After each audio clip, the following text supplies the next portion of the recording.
need back to normal na uli ang buhay, need mag-work, at maghanap ng client, syempre.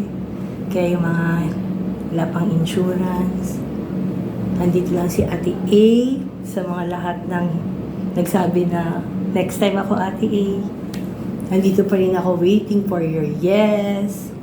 Anyway, masaya ako, nakabalik ako dito sa office. Siguro nandito, way back ako nakabalik dito sa BGC noong 2017 yung una kong punta. Ngayon dito kami nag-office ngayon habang ginagawa ang aming opisina. Nakakatuwa at nakalabas ako uli. At syempre focus pa rin sa trabaho.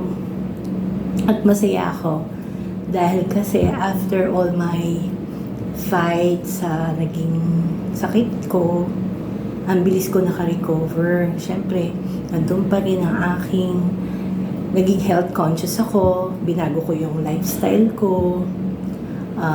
Syempre, I monitor my food. Kaya nakakatuwa.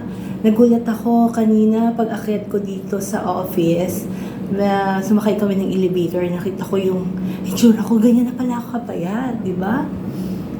Kaya sabi ko magtuloy-tuloy na to na ayusin ko yung pagkain ko, number one. Kasi sa totoo lang, I'm a cyclist. Naging bike to work ako before. Yung nung sinabi talaga nagkaroon ako ng diabetic ketoacidosis, DKA. Nagulat ako, di ba? Parang bakit ganon? Wala akong ganon naramdaman, di ba? Yung pala sa food pa rin, di ba? Kahit sobra yung exercise natin, sobra yung ginagawa nating pagpapawis, kung di naman natin monitor yung food natin, wala rin sa isa yung activities. Kaya dapat balance lang lagi.